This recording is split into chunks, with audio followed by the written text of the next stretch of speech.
We are living in a world where seemingly everyone is on the make. We've moved from a society of ouch, that hurt, to ouch, where's my solicitor?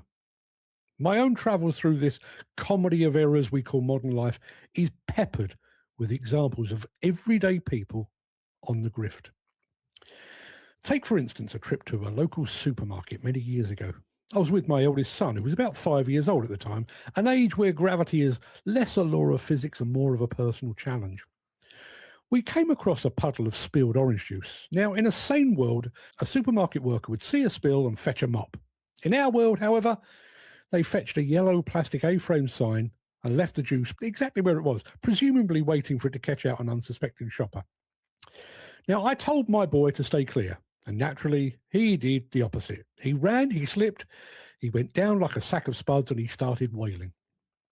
Before I could even reach him, two women descended upon him.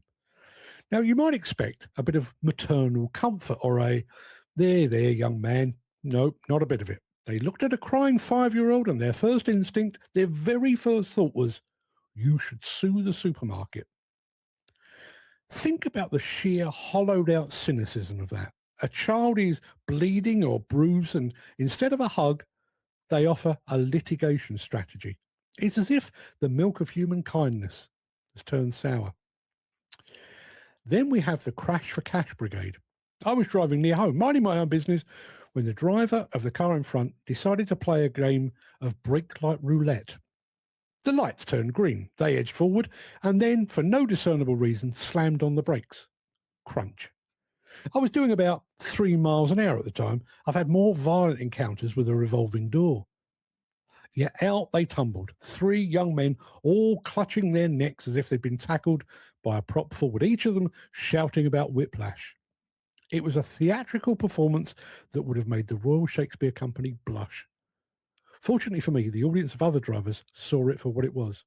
And once these victims realised that the weight of evidence was firmly against them, their miracle recovery was instantaneous.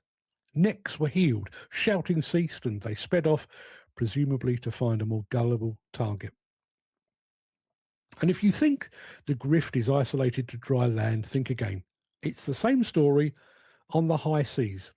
I was on a Mediterranean cruise, 10 stops, 14 nights, total luxury. But one evening, the unthinkable happened. The ship ran out of Bud Light. Now, I don't drink, so this maritime calamity barely registered.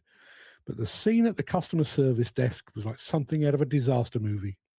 Grown adults weeping into their Hawaiian shirts, claiming their entire holiday was ruined. Ruined because they had to drink one of the other 30 types of beer available for 12 measly hours until the ship restocked at the next port. The sense of entitlement is staggering, but it's not about the beer. It's about the leverage. It's about finding that one tiny crack in the service and trying to jimmy it open until a refund pops out. But for those of us in this trade, the real artistry happens during or just before a blowdown. I remember a tower block in Scotland. We were at T-minus 15 minutes. The crew was doing the final sweep, the air heavy with anticipation. Then, as if on cue, the windows of the neighbouring block flew open. It was like a choreographed ballet. Out came the laundry. Every flat, at exactly the same time, decided that 9:45 a.m. on demolition day was the optimum time to dry their whites. The senior engineer just sighed. Always happens, he said. They weren't drying clothes, they were baiting a trap. They wanted that dust cloud. They wanted their sheets to come back indoors grey so they could file a claim for damages. And bizarrely, I saw exactly the same thing in Portugal less than a month later. Different country, different language, same old story. 20 minutes before the charges went off, the white sheets appeared like surrender flags. Please blow some dust on my laundry so I can get a new washing machine out of your insurance company. And this is what we're up against. We're unpaid extras in a nationwide scam. We've imported this ambulance chasing culture from across the pond where if there's blame, there's a claim has become a natural obsession. The no-win, no-fee solicitors have done a marvellous job of turning us into a society of victims. They've convinced the average person that life's little bumps, scrapes, and inconveniences are, in fact, untapped revenue streams. It's created a culture of hypervigilance where we don't look out for each other, we look out for liabilities because there's potentially gold in those liabilities. When you see a crying child and your first thought is legal action, we've lost our way. When you deliberately hang your washing out in the path of a demolition cloud, you've lost your dignity.